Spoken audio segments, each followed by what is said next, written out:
This is one of our first town talks of the year, and we are excited about this. As you know, we had a terrible storm on New Year's Eve that created a little bit of havoc in town. So we thought the best thing to do would be to actually help our citizens and our residents get situated, help with the flooding. So this is our actually first town talk for 2023, and I'm excited to do this today. The message initially here is we'd like to communicate with our downtown folks. We'd like to communicate with our residents. And we have three speakers today on this program. And we have Chief Alan Shields, and he's going to talk about our Danville annual police report. And this is a report that he just presented to our Danville Town Council, and we were pretty excited about it. We have Assistant Town Manager Ty Williams and City Engineer Stephen Jones to update us on the Diablo Culvert project on Diablo Road. And this is a fairly significant storm drain project. And then finally, we'll have Judy Lloyd, President and CEO of our Danville Area Chamber of Commerce. And she is one of our very important partners in communicating with our downtown businesses and our residents. If you have any questions, you can certainly email the questions. All the links that we're talking about today will certainly be on our danvilletowntalks.org/mayor, and we'll put that up on the screen a little bit later. Naturally, we welcome questions, but keep in mind that the council will always be available to answer questions. We answer our phone. You can email us. We respond back. You may not always love the answer we have, but we will certainly communicate with you. And when we are on Town Talks, we certainly appreciate you taking the time to be here today. You know, we would encourage you to subscribe to the series and updates at danvilletowntalks.org/mayor. We will post monthly updates about topics you hear about today, and then naturally the recordings will be available on our social media. We are trying to figure out how to communicate with our downtown, our businesses, and our citizens. So if you have an idea, if you have a suggestion, please call me, Jen Starnes, who is our public information officer. She will also put her email address and phone number. So we are looking for input from each of you. We just did the state of the town. Very excited about that. We had, I believe, about 175 people that took their time to come to a luncheon. And I was really pleased with the outcome and was happy to do the state of the town. If you have an organization that you'd like me to present a mini state of the town, I'd be happy to do that. And I'll put my information up at the end of the email or end of this program as well. And Jen, if we could play the Danville lifestyle video that we did at the state of the town, that'd be great. This just shows us a little bit about where we live in the town of Danville.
I want you to know that from my perspective, I've lived in Danville since 1988, and I honestly couldn't be more excited about living in the town of Danville. I actually pinch myself every day when I wake up thinking I could be a small part of this, the forward vision of this town.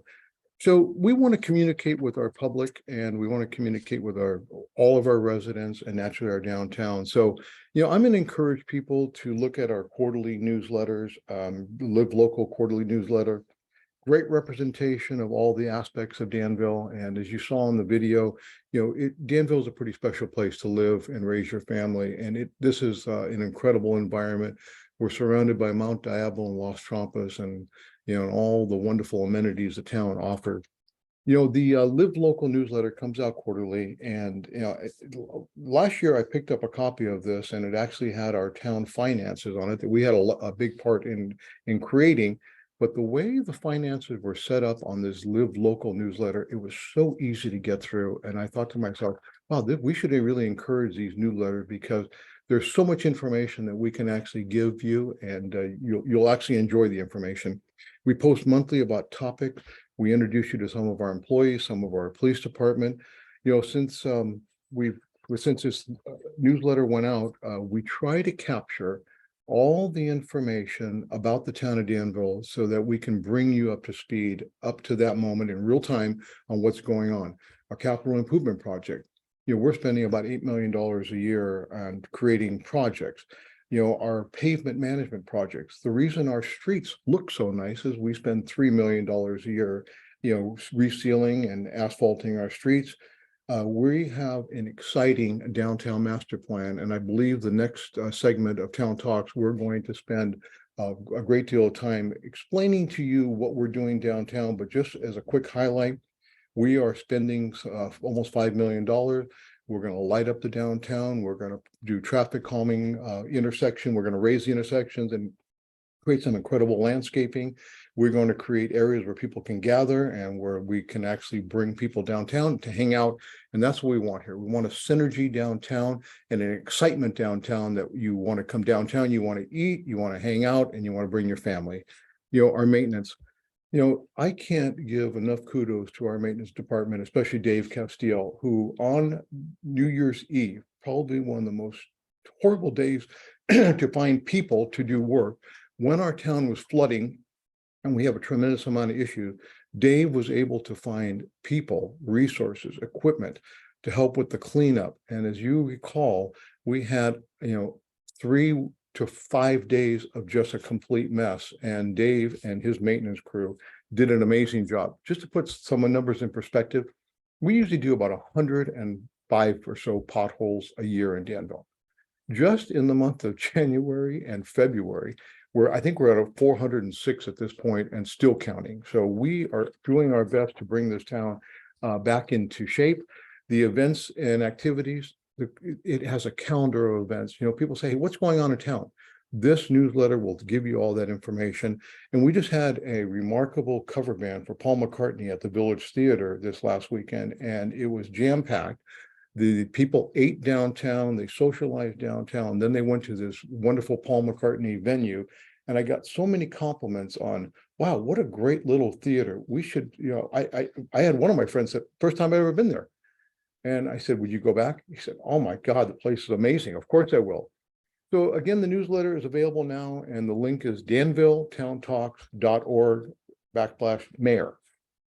So then we're going to move on to what I consider, and this council considers, a very exciting topic. And we have our police chief, and Alan Shields has been with the town of Danville, seems like it's most of his career. He's a 23-year veteran of the sheriff's office.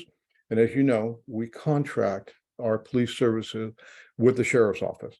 He started off as a deputy, worked his way up to sergeant, investigator, detective, lieutenant, administrative lieutenant, working under our chief, Steve Simpkins. And now he's the police chief, and he has been here as police chief for 7 years. And I never want to lose sight of this. Can we bring Alan on?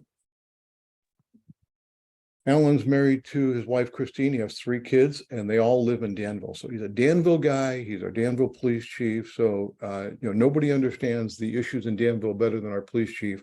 And we're going to have the chief give us a little bit of an insight into what we're doing right in the police department, what crimes or burglaries are going up, and this is going to be a format where we give you good news and we give you bad news. We just want to be transparent here, and we're just going to lay it all out on the table.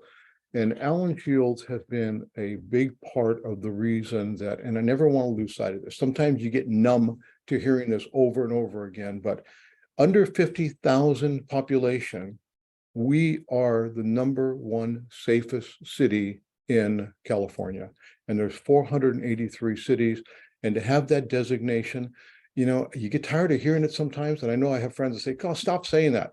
I can't. It is so exciting that we are the safest city in California. And this is our 7th year. And by coincidence, Alan Shields has been here 7 years.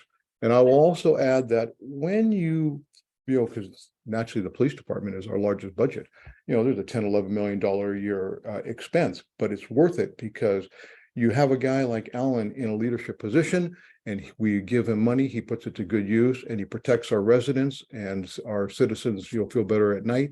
I sleep a hell of a lot better knowing that we are the safest city in California.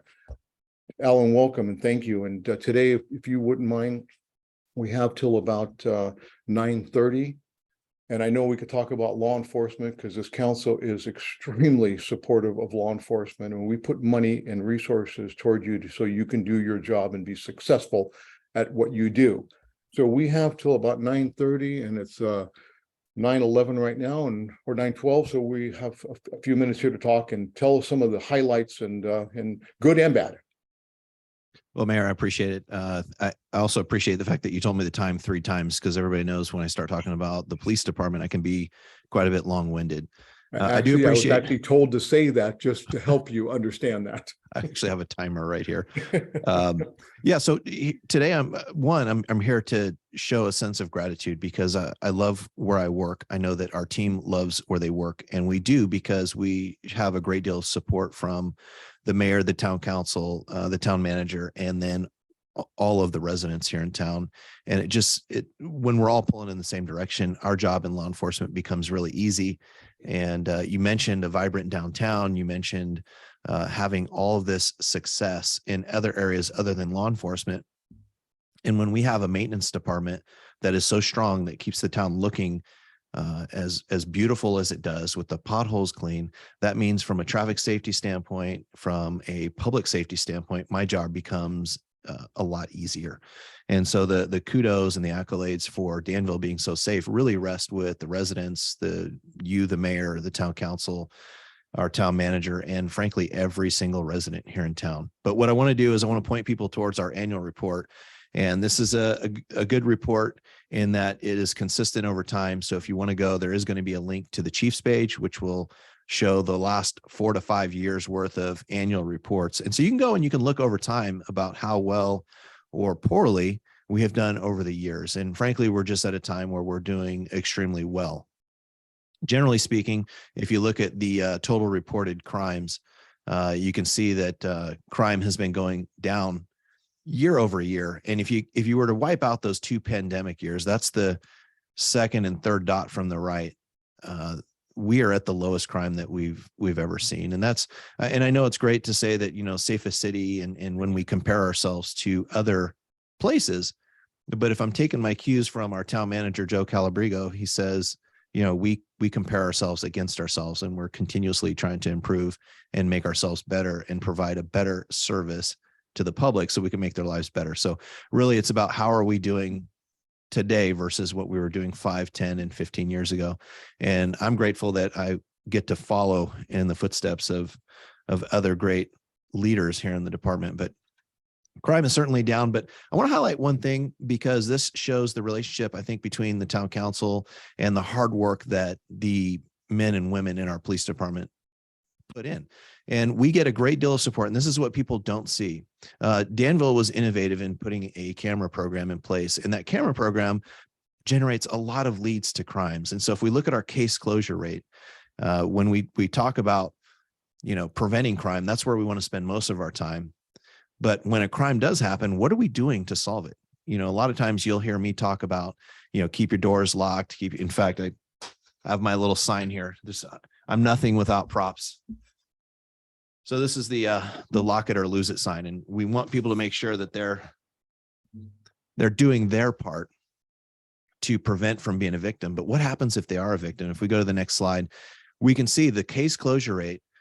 And this is the amount of cases that we close. And if we compare that against the national average, we can see that we're significantly higher than where we would see in other communities. And if we take a look at robbery, that's probably one of the most violent crimes you'll see in Danville. And frankly, over the last year, 4 of them were significantly very, very violent, and where there were guns and really bad things that happened. But we were able to generate leads very quickly because we've got a robust system in place, funded through the town, supported by the town council and the mayor, where we're able to generate these leads, couple that with the hard work of the team members upstairs in investigations and downstairs in patrol. And we're able to solve 4 out of the 5 burglaries. I mean, or robberies, sorry.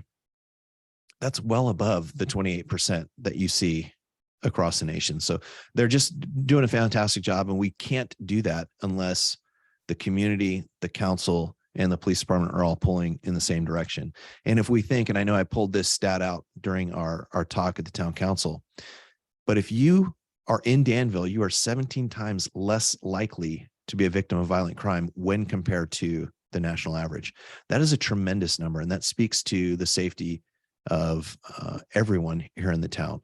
And it doesn't mean that we don't lock our stuffs up and prevent from being a victim, but it just means that we do our best to try to keep Danville as safe as we can. If we go on, I just want to cover a couple of quick things because we always talk about the crime side, but it's very important to talk about the traffic safety side because that is something that is can affect all of us here in town. And we could be doing everything absolutely right and still fall victim to a traffic collision. So, Mayor, when you talk about putting in traffic calming measures, more lighting, raised crosswalks, all of those things are music to my ears because $1 spent in that bucket lasts a lot longer than an enforcement dollar. And if we can, through engineering enforcement, if we can reduce the collisions, that is a good thing. And if we look at the collisions over time, and this is a 20-year snapshot, the collisions are really down. I mean, their trend line over time is significantly lower. I have to be honest, when I first started here in the late 2000s, early 2010s, I didn't think we'd ever see a collision rate less than 300. And we've popped below that for several years, which is absolutely amazing. I mean, that's less than 1 collision a day. That's really good. And that speaks to, Andy Dillard over in engineering, making sure our roads are designed safely. It speaks to the proactive nature of our law enforcement. But what it really speaks to is, frankly, there are a lot of good drivers out there. We all hear the complaints about bad drivers, people speeding down Camino Tasajera, people driving too fast on Harts when there's pedestrians in crosswalks. We hear all of that. We respond to all of that. But it's not lost on me that we have a lot of people doing a lot of good things that lead to a safe community. All right, so let's look at our citation rate. And this is going to be tied into our total calls for service, which is going to show our proactive nature. So if we look at our citations over time, during the pandemic, we saw a decrease in collisions, and we enforce traffic safety rules, the law, according to where we know collisions are occurring and what is the primary cause of the collision. So like downtown, maybe it's speeding and running stop signs. Camino Tasajera, maybe it's speeding and cell phone usage. And then we also listen to every single one of you. So when you call in and say, hey, that's that stop sign on Center behind Safeway, we're seeing people run that stop sign, it goes on the board and we send traffic enforcement officers out there to enforce it. In fact, yesterday, our lead traffic enforcement officer sent out like 15 or 20 locations with primary collision factors and said, hey, everyone else, we need your help in supporting this. Please get some enforcement out there. But let's look at our calls for service because they changed a little bit from the pandemic to the next one. Yeah. So it's interesting. If you look, this is in response directly to a lot of your suggestions and complaints into the police department. We were seeing a lot of requests, especially on Camino Tasajera, more enforcement, too much speeding. And when Mayor Storer talks about being accessible, some of these complaints come directly to me via email, phone call, sometimes during our 10/8 podcast every Wednesday night. And we do listen and we do respond and we will go out. And so if you look, our number 1 call for service was a traffic stop last year, and then a security check and a parking violation. If you look, there's service to citizen, welfare check, patrol requests. A lot of those are proactive in nature. They're not reactive. They're not someone calling and then us simply responding to it. This is where you get officers that know their geographical area and work hard to be in those areas when either crimes are more likely to occur. So it could be nighttime for auto burglaries, maybe dinner time at the Livery or the Rose Garden Shopping Center, or commute times along Camino Tasajara in our downtown area. So that calls for services representative of our officers and our staff being in those areas where we know there's trouble spots and responding to those in a proactive nature. And we can probably take the slides down, but one thing I want to plug in there, and Mayor Storr hit on it earlier, is we as the police department, we're very accessible. We want to be in community with all of you. If you look, we do 2 Coffee with the Cops a year. So we're here for all of you. Those are events in the field where you can come and talk to us. We try to do some during the day, some in the evening. And it's just a way to stay connected. This first picture is because we realize as your police department, we serve all of you. That even includes our little kiddos. So this cover picture is actually part of our program called Cop Cars to the Community. If you have an event and you want the police to come out just to socialize, maybe to give an update on, hey, what's going on in the town? How should we act and behave to better protect ourselves? How should we call 911? What should we do in schools? All of those things. We can come and we can help. Also, what we know that it does is it builds relationships with everyone in our community. We want people to feel comfortable talking with officers, asking for help. You shouldn't hesitate if you see us down the street, so long as we're not like in the middle of a car stop or something like that, tugging us on the shoulder and saying, hey, can I talk to you about something that's going on in my neighborhood? That comfort level has to happen. And that's why we're so safe. If you don't want to come out in person and you can't physically come out, we actually provide a service where once a week we go out and you can catch us on Facebook and YouTube. And so we go live, Facebook and YouTube, 5 o'clock every Wednesday. And I will personally tell you what is happening in the community, what crime is taking place, where it's happening, what traffic accidents are happening. And then usually I'll tie in some crime safety tips. So if we see there's a lot of theft from cars, which is what we're seeing lately, we're going to remind people to lock up their stuff and keep their stuff hidden. And we're going to give those tips that are directly related to that. We're on our last week. So next week will be our last week where we're covering our annual report. And then after that, we're going to roll into wildfire preparedness. And it's kind of silly because if I look out my window, I see beautiful green hills and green trees, and it rained today. And so it seems counterproductive, but basically we are growing the fuel right now. So this is the time to prepare. This is the time to have the go bag ready.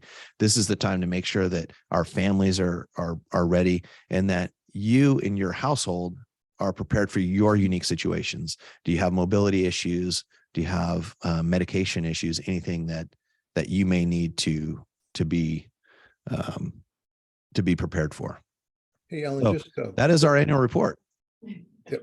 So listen, pretty exciting, and naturally, as a council, we could throw money at the police department and not get the results we're getting. And because of your leadership, thank you, by the way, because of your leadership and the men and women that wear the uniform, our town is safer. It's much safer. So maybe you could touch base on our closure rate, because that's a big deal. A Danville resident is over 17 times less likely to be a victim of a violent crime in Danville when compared to the national averages. Amazing statistic. But our closure rate is just equally as impressive. Yeah, if you think about it, even the one where we tend to have the smallest gap is thefts, because usually on a theft, there's very little evidence on what we would call persons crimes. So the robberies and assaults, usually there's going to be some evidence left behind. And what we've always said, and it doesn't matter if it's a catalytic converter theft where it's done in the middle of the night and there's no apparent evidence left, or the robbery that happens in the middle of the daytime and there's lots of evidence. If there's evidence to be processed, we're going to go and we will spend a lot of effort to solve the crime, because we know that if we solve that catalytic converter theft, that can reduce future thefts. And we know that we want to send the message that if you commit crime in Danville, we will vigorously investigate it and try to bring those facts to light that can lead to prosecution. And so we do have a good case closure rate. And I know the slide's off, but if you look at I touched on the robberies, the assaults, we had 5 assaults. Again, we saw 4 out of 5 of those. The national average is less than half. So ours is quite a bit higher. The burglary one, this is the one that can be pretty tough. And I think this one is very interesting. And if you look at it, it's always going to be representative of the hard work of the cops, right? Because if the cops show up and they do nothing, that crime doesn't get solved. But what I see when I see 34% over a 14% national average, what that tells me is that we are generating a lot of leads from what our community is doing. And I can say that when I review the reports and I'm seeing doorbell cameras, driveway cameras, and they're giving us a vehicle and it says, okay, it was a black Audi and it was, with tinted windows, we can then take that description and put it in the system, the automated license plate system, and generate a very good lead. In many of these cases where it would take weeks to solve, sometimes we're solving them in a day. And that's absolutely amazing. And so I think when we look at that burglary stat, what that's telling us is that the people that have control of their environment, all of you, to your individual homes, your individual businesses, you're doing a greater share in making it so that, and we can probably pull the slides off, and you're doing a greater share in making sure that you're prepared. And we know that there's an effect. We know that there's a preventative effect, right? We know that there's criminals. We've talked to them and they've told us in some cases, if we see a camera, we know not only do we leave that house, but we'll leave the neighborhood, right? And so we know there's a preventative effect, but what happens if your house is broken into and you're able to give us a picture of the car, maybe even a picture of the person, right? Recently in February, we had a case where we had good pictures from this family. They were actually out of town. They had good pictures of the people. We were able to take that plus some vehicle information, and we were able to identify good leads that very day. And the next day we were able to get someone in custody. That's phenomenal. And that speaks to the relationship of the residents and the support we get from you, the mayor, and our town council and our town manager. It's just a phenomenal network. Well, I can tell you that in my opinion, and I believe the council, I speak for the whole council, spending money on our cameras in town was probably one of the best investments we've ever made. And it's proven itself over and over the course of the last, I'm losing track of time on this one, probably about 7 years now, I believe, that we've had cameras. Almost 8. And to your point on the town manager, and I'm always remiss if we don't mention this, it takes a great deal of effort to ensure the success of any community. We all know that, but it begins with a strong leadership, and that is a town manager. We get a lot of credit for the things that go on in town, but really a town manager is the reason the town looks and feels the way it does. And that's because of Joe Calabrigo, and he's been here literally of our 40-year anniversary that we just celebrated. He's been here about 37, 38 years. And he's the reason that consistency in leadership in our police department, consistency in leadership in our town manager. Most town managers across the country last 3 to 5 years. Joe's been here literally our entire existence. And seems like he's doing the dog years approach to that. Right. Pardon me? He's doing the dog years approach to that. Yeah.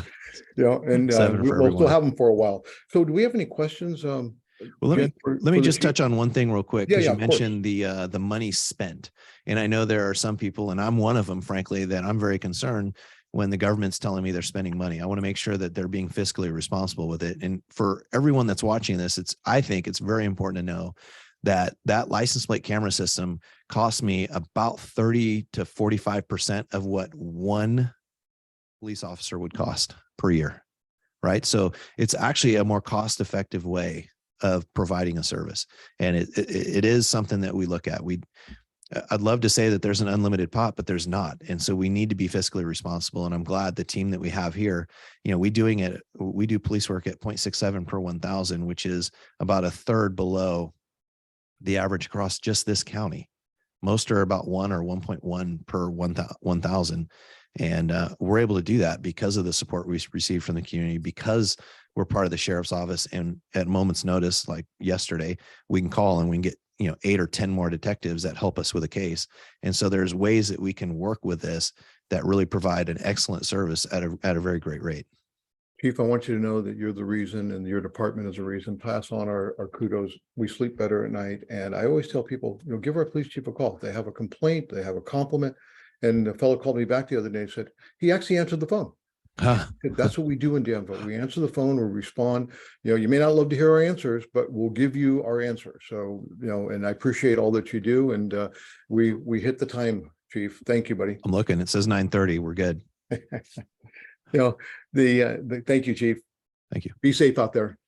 The next item is something that we had to deal with after the storms, and it got to a point in January that every phone call was something going wrong in the town of Danville, and it was storm related.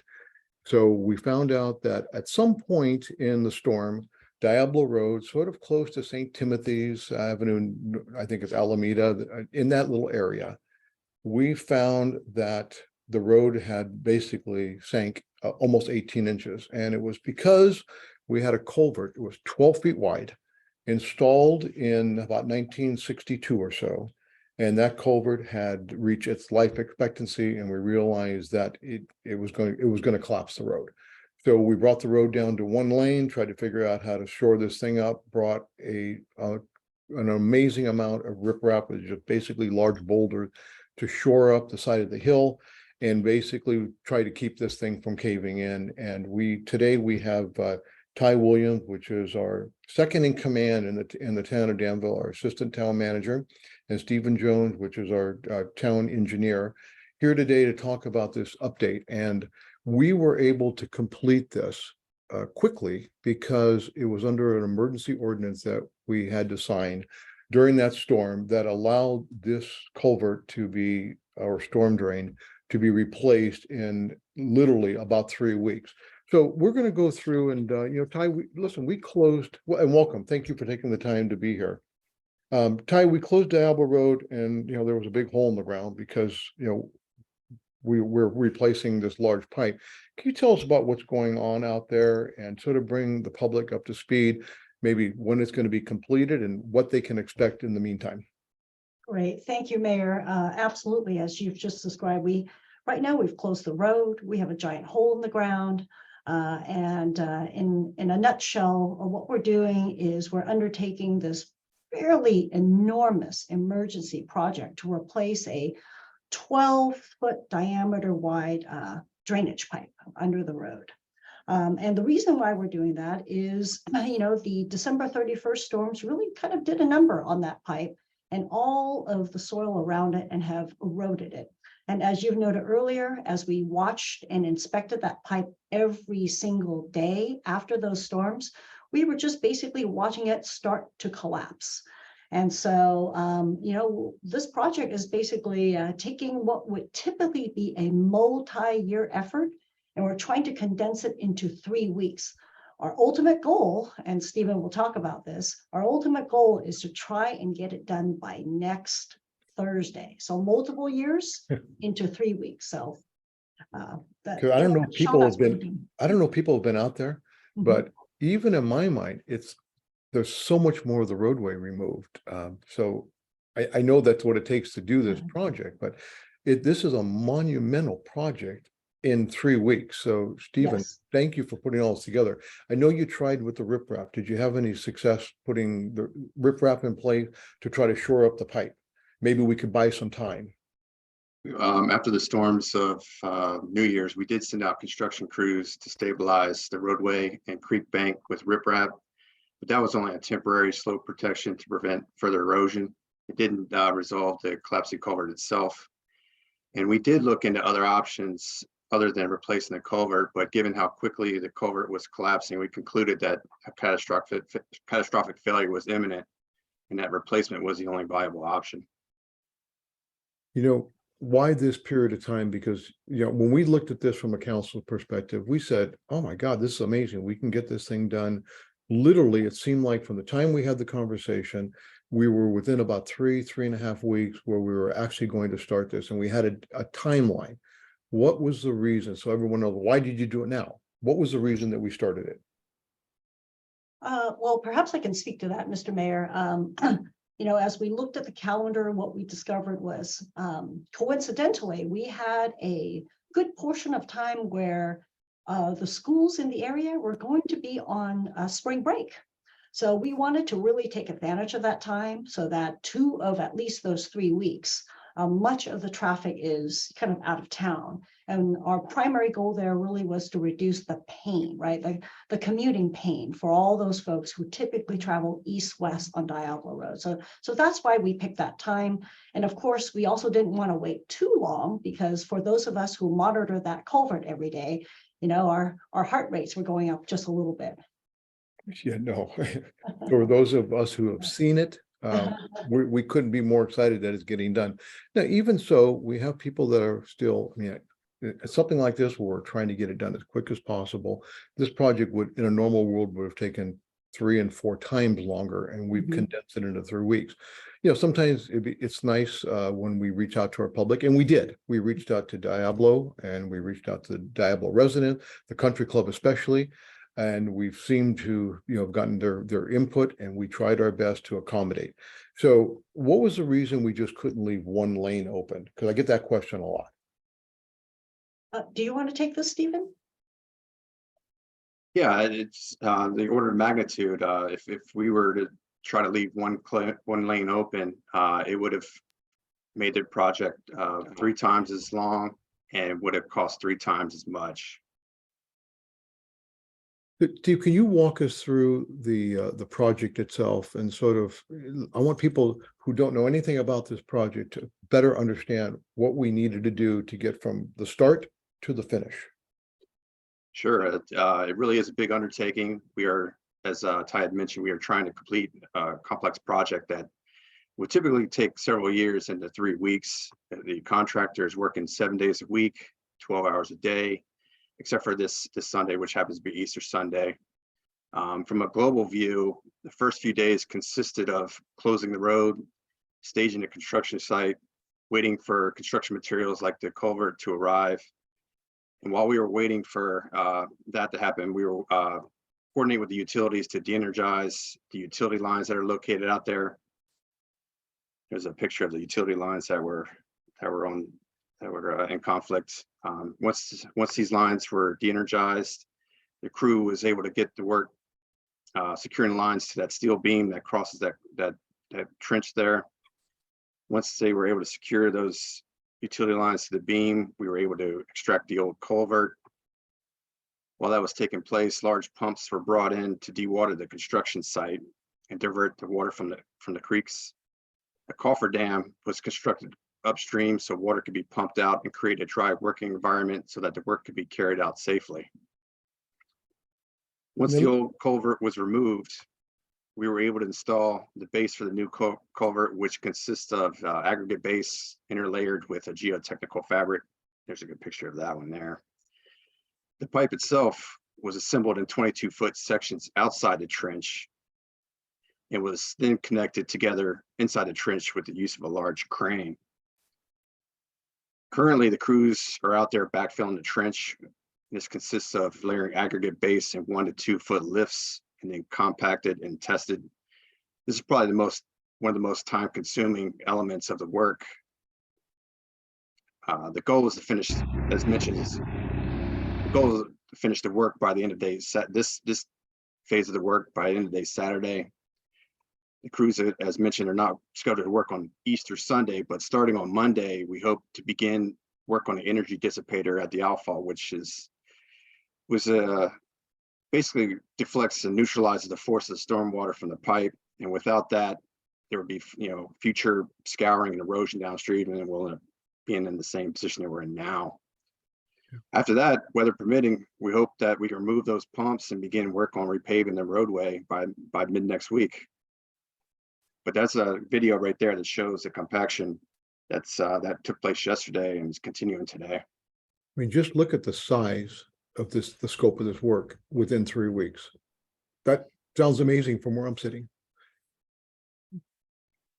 So the $1 million question is, I know we've had a little bit of rain in between here, and we were shooting, I believe, for April 13th or so. That's right. Where are we at in that schedule line or that timeline? Well, Mr. Mayor, I'm not going to lie. It's a very tight timeline. We've faced and encountered a number of obstacles that we'll be happy to all share once it's all done. But the most significant of which was that we experienced quite a bit of rain last week that we had hoped to not have had because it was the end of it. We're now in April. But we think, given how quickly and persistently the crews are working, and the fact that, our staff on our end, every single design issue that has come up have been responding to it very quickly. We think we just might make it. We're optimistically hopeful. And if I might add, Mr. Mayor, Stephen talked a lot about the construction, but I also don't want to kind of skip over the fact that there was so much work that this team did in preparation for the construction itself, right? There were a large number of hurdles that we had to overcome with federal and state regulatory agencies to secure our permits. Let's start with PG&E not de-energizing the pipes the 11th hour before we start grading the next day. Yeah, That seems to be a challenging hurdle to me, by the way, too. Yes. And then there was the coordination with our utility companies. In all fairness to PG&E, they had said that they would come and de-energize our line on day one of our construction start. But a couple of days prior, they said, they were responding to a lot of wind storm issues. So we had some heart palpitations those first few days because, if they didn't de-energize that high voltage line that you saw strapped to that I-beam, and you saw the big claws of, all of those machinery trying to get around it, all of our work would have come to a complete dead stop at the very beginning of the project. Taggart has done a really good job coordinating this, like they have with a lot of projects in the town of Danville. They're a very reputable contractor, and when they say they're going to do something, they do it, and we do appreciate that. So is there anything else you'd like to add? I know we can follow this on the Town Talks website. We're updating this regularly. We're trying to be respectful. Diablo Country Club, we certainly have a relationship there, and we want to make sure that it's not damaged. But the fact of the matter is we've closed the street down and we've torn it up and put a storm drain in place. So I'm hoping people can understand the complexity of this project and how big it is. And 3 weeks seems incredible. So Stephen, thank you. And Ty, as always, thank you for your leadership on this, because this is a tough one. Absolutely. I would just like to underscore, to get updates on the project, follow us on all of our social media platforms. The new numbers I got from Jen this morning was that so far we've had over 46,000 views on all of our posts and updates. So this is how much of our community is getting information from us. And I would encourage everyone who's interested to follow us on social media. And this is the point of these town talks. We want to communicate with our public so they don't have questions when something is disruptive in town or something amazing taking place in town. So, and once again, somehow you figured out how to make a storm drain interesting, Stephen. So thank you. You're welcome. Thank you. Great. So now we're going to move on to a very special topic because it deals with our chamber, our downtown. And I'll just footnote by saying, as a government entity, the town of Danville, the Danville Town Council, and those of us on staff, we do our job as a government entity. We make sure the streets are clean, the parks are well, maintained, our buildings are in good shape. I mean, there's a whole bunch of things that we do. But what we don't do is we don't touch the public as much. And it could be a nonprofit. It could be the chamber, it could be our downtown businesses. We reach out as a council, and we're constantly downtown. But Judy Lloyd is the CEO of the Danville Chamber, and she's a wonderful partner that we are excited to work with on a daily basis. And then she touches many nonprofits that, like I say, for us, are people that we want to touch as government, but we don't have that opportunity. So we need to partner with nonprofits, our chamber, and the town. I mean, that's the three-legged stool. So Judy is joining us today because through the town talks with the mayor, I want our downtown community to know that we care. We've put money and parklets in places when the world just went to hell. And now we're coming out of that, and we want to continue the relationship with our downtown businesses. They're thriving. They're doing really well right now. We've come out of COVID, and we're excited about that. And let's bring Judy up, and Judy is going to highlight some of the things the chamber is doing, because we're extremely supportive of that. And then what I'd like to do in the town talks is highlight a few businesses downtown, especially in our retail sector. And at some point, maybe even our home-based business, because they're a very important part of our economy as well. Good morning, Judy. Hello, Mayor. How are you today? Great. Thank you for being such a good partner. We have Thank you. a few minutes here. It's we're actually surprisingly on schedule. So we have about 15 minutes to talk about the Danville Chamber and all the great things you're doing.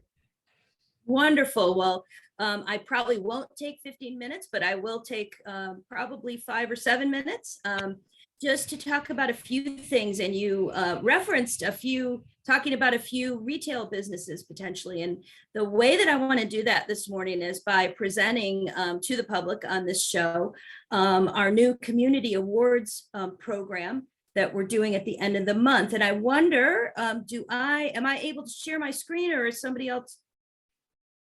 Jen, can she share her screen? Go ahead, Judy. I don't think I can share my screen yet, but I can talk a little bit about, we have a community awards celebration coming up, and it's going to be very, very different than anything that we've ever done in the past.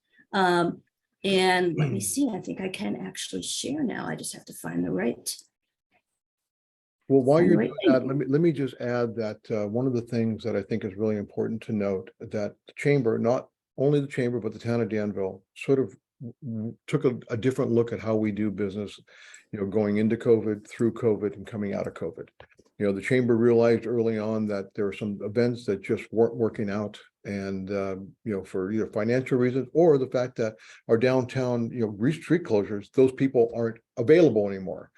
So, the worst thing we can do in this world is just say, that's the way we've always done it, and we're going to continue doing it that way. And to me, that's just doesn't work. So thank you for reinventing yourself and helping our residents come downtown to gather and try to create a synergy down there.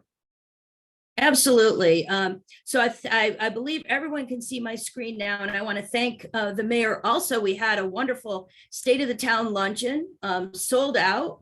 Rave reviews of the mayor for the wonderful job he did, and talking about the wonderful things that the town is doing to support everyone in our community, the residents, businesses.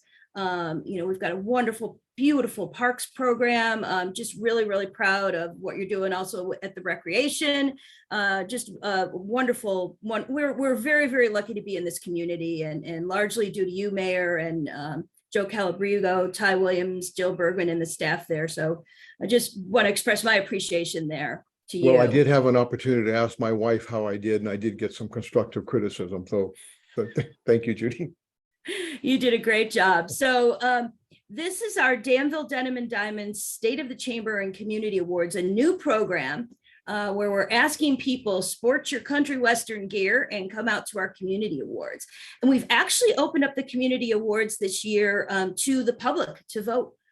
You must be a chamber member to win, but anyone in the public can vote. And this is a perfect way, perfect opportunity for me to kind of showcase who's been nominated in the retail category.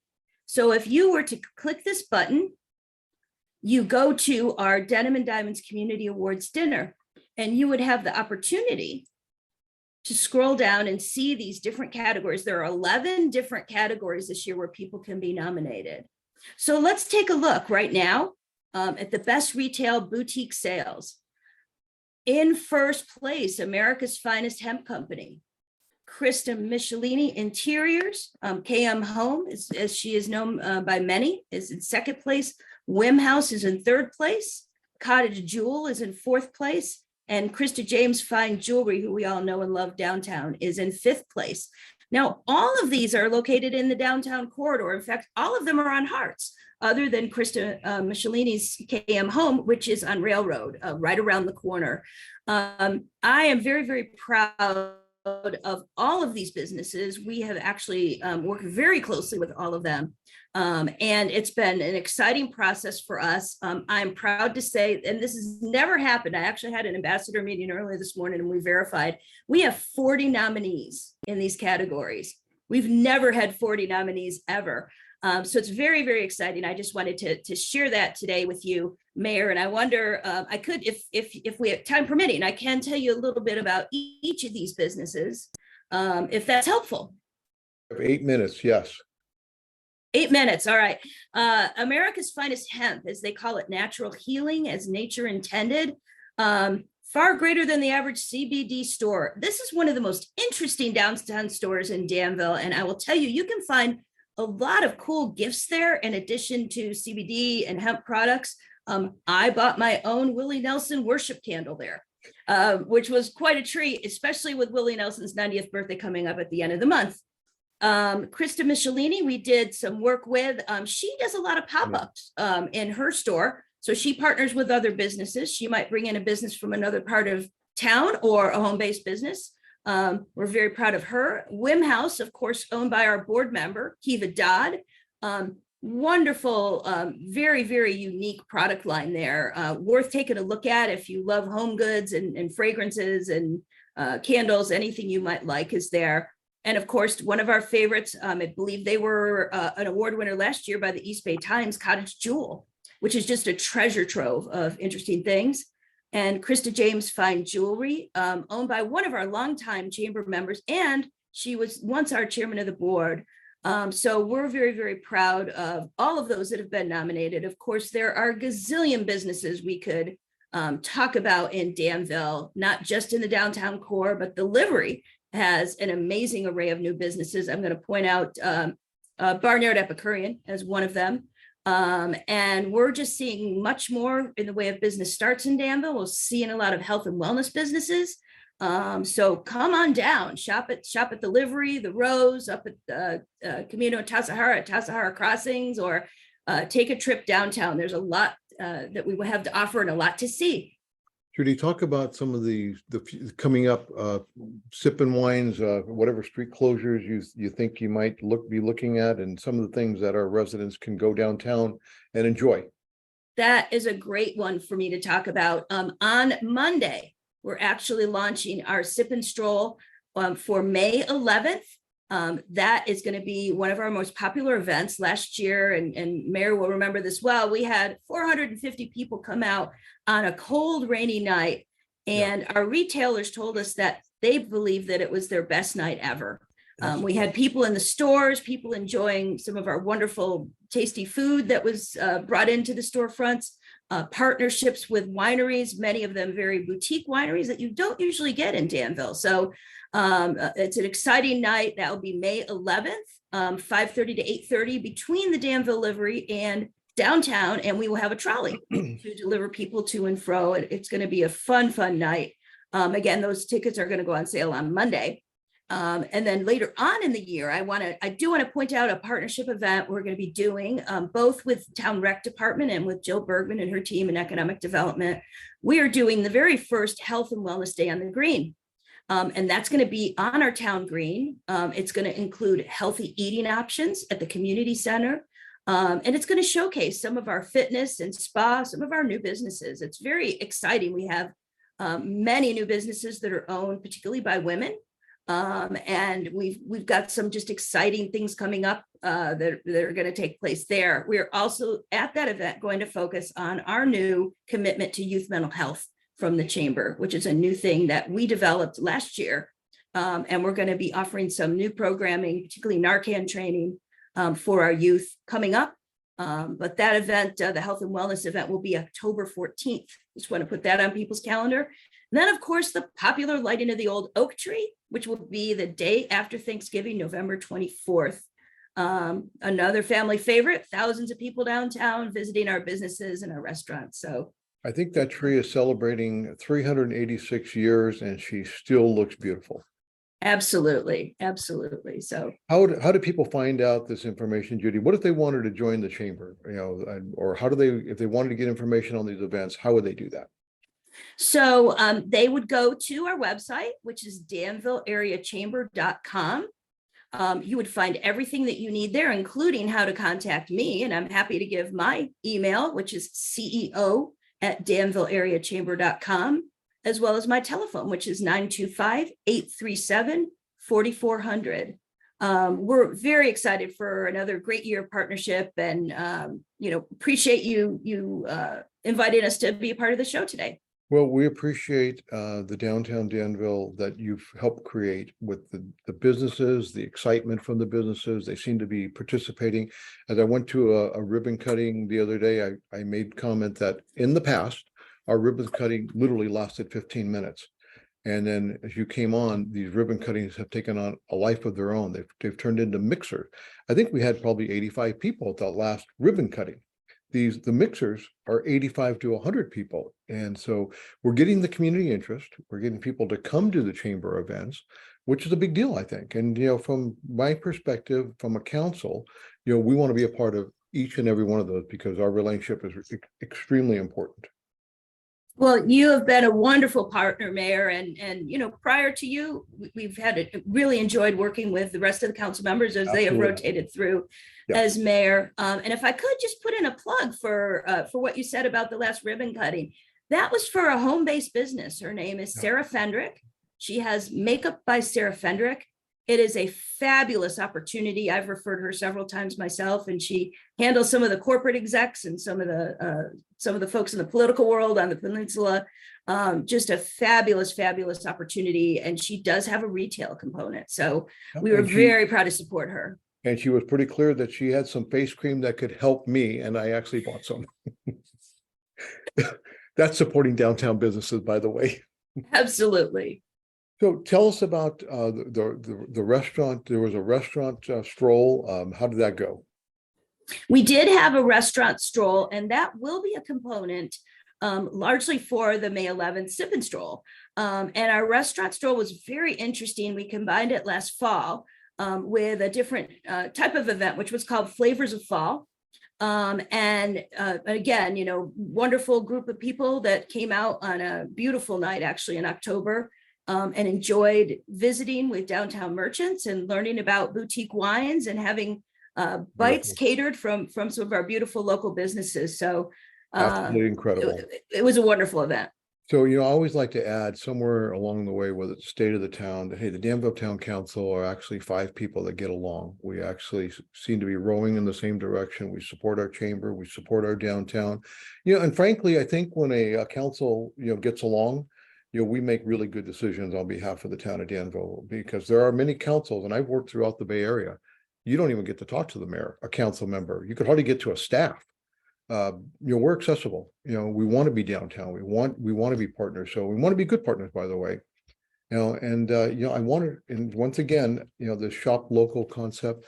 I don't even know how to say it anymore. I've said it, I want you to shop local. I want you to play local, buy local, eat local. I want you to be downtown and just enjoy the synergy downtown. And because of your leadership, we're seeing more people downtown. And one of the things I like, when I go to Walnut Creek is that there's a synergy downtown. And I want that here in Danville. I want people to come downtown, and I want them to know that they can call their CEO of the chamber. They can call their police chief. They can call their town manager. They can call their mayor, tech council member. We answer our calls. We want to figure this thing out, and we want to communicate with you. And you've done a great job with that, Judy. And I appreciate the relationship. So we have a couple minutes. If you want to close with your final thoughts, that'd be wonderful. And I think for me or everybody on the call. Well, I think Kat might actually have a couple of questions here. Kat, are you there? So I did actually have one question for Alan. Dee Dee asked, what is being done about the considerable spike in crime we are having in Danville? If Alan is available to answer that. Okay, so the considerable spike in crime, I would say, isn't a considerable spike in crime. It doesn't mean that certain areas aren't going up. We are seeing a rise in residential burglaries, mostly on the north end. So there's been a couple of things that have happened. One, if you've looked at any of our 10-8 podcasts every Wednesday night at 5, I would say at least a third of them are geared towards letting all of you know where the burglaries are occurring, what you can do to prevent burglaries, and then also what our response is to those burglaries. We've talked about, in fact, I think I talked about it here, where we had one where there was a burglary on a Thursday. The resident did a great job of providing us some video from inside their home. We were able to track that back to the plate. based on the description we had, that car actually tried to come back into town the very next day. We sent all the officers out there, and believe it or not, I'm actually the one that found it in San Ramon, and we pursued that car all the way to Milpitas. We were able to identify the person that was responsible for it, connect them to several other crimes in the Bay Area, and then file that case within a week or two. We've already had the preliminary hearing. The person's been held to answer on several counts, and he's being held in custody on $1.3 million bail. You know, So Alan, a lot what of we're times- doing is we're taking two approaches. The first one is we're trying to educate all of you and make sure that you know what is happening. We don't want there to be surprises. We are transparent. The data is coming to you. The other side is we're working really hard with our Danville detectives, our sheriff's office detectives, our crime lab, and our regional partners to act in a coordinated way to respond to these and make sure that we're holding those people accountable. Yeah, as always, we emphasize how safe the town of Danville is until you get your house broken into, and then you feel differently about how safe the town of Danville really is. If you've gotten robbed, or you had your house broken into, or some incident takes place, you feel a little bit differently about safety. Yeah, We're aware of that. Yeah, I can say that, it's crime is at historic lows in the town of Danville. And when I say historic, I mean, if you look at the 80s and the 90s, we're at about half to a third of the crime as we were then. That number means nothing, or that stat means nothing if you were one of the people that were robbed last year. If you had a gun pointed in your face and property taken from you, it doesn't feel like a safe place. So that's not lost on me. That's why we spend a great deal of time and effort to catch those people. We put together really good cases, and we do get good filings on those cases. So we do act in a coordinated effort, and without giving up all the little secrets, we are very, very well connected with not just the Tri-Valley, but I would say the Bay Area counties and police agencies. And the coordination is on a level that I have not seen in law enforcement. And it allows us to adapt and react in, I know this is a little bit hyperbolic, but in like lightning fast speed to events as they happen. So the coordination between agencies is just fantastic, and we're really working hard to keep the crime down. Yeah, I do recall we had a conversation just very recently, and I said, hey, of the 13 home burglaries, how many actually had their alarms on? And you said one. Yeah. One actually had their alarm. They all had alarms. So, there's a message here. Please lock your door in your car, lock your house. I had a friend of mine call me up, say my laptop got stolen out of the front seat of my car. How's that possible? Did they break a window? No, they opened the door. I didn't lock it. I was just going into the store for 2 minutes. I was going to grab something. I was coming right back out.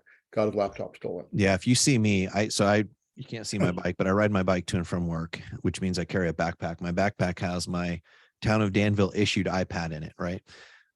If it's in my car, I can't leave it in there. So if you see me down at Lunardi's, I'm the weirdo that's walking around Lunardi's with a backpack on, right? Most people would leave their bag in their car. I don't know how I could ever face the mayor and explain how my bag with my town issued iPad was stolen because it was inside the car. I don't know how I explain that.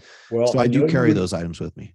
Yeah, I know you would get another one, but it would be a little bit of time, Well, the other thing about the alarm is what people don't realize is it may not even prevent the theft. But anecdotally, what I've seen when I review the reports is the time spent in your home is decreased. It's going to be a kick the door, grab something in sight because they hear the alarm going off and they know the cops are coming. And so they're going to grab something real quick and they're going to be gone. So they're going to limit the time. The other thing is, from an investigative standpoint, instead of having to check a week or a weekend, I can check an hour. And the data pool on that is way lower. And so it really provides us a lot of good information as far as like preventing these, but then also investigating them. Yeah, but I would also encourage, if someone really thinks the town of Danville is crime ridden, please call our police chief, sit down with him, and or a lieutenant, and basically get the firsthand information. And this is what I appreciate about Jen Starnes, our PIO information officer. When there's information on Nextdoor that's not truthful, she comes in and just, without no emotions, gives a very honest assessment of whatever the situation is. So we want accurate information to go out there. I want people to know that they can call me, they can call the town council, they can call the city attorney, the city manager, police chief, our chamber president. We're accessible, and we want to be accessible constantly. And I promise you, if my phone goes to voicemail, I will call you back immediately. So with that, we are getting close. We'll put our final screens up and we want everyone to see some links. We're excited to continue this process with Town Talks. And if there's something that we could do that's better, a way that we can reach, a part of the community that you're a part of, please let us know. We want to know that. Jen Starnes, our PIO officer, she'll put her information on the website as well. You can reach out to her. She is trying to reinvent what the town of Danville looks like and how we communicate with our citizens. And she's doing an incredible job, and we couldn't be more proud of her. So I think she's only been here about 7.5 months, and now it's 5 months. So we're almost at a 6-month anniversary. So she's doing an incredible job. Thank you all for being here today, and I'm really appreciate your attendance.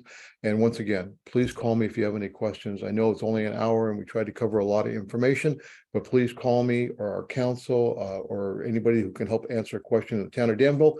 Happy to help here. Have a great day and have a very happy Easter or whatever holiday you celebrate. We are thankful to be a part of the town of Danville. Have a great day. Thank you.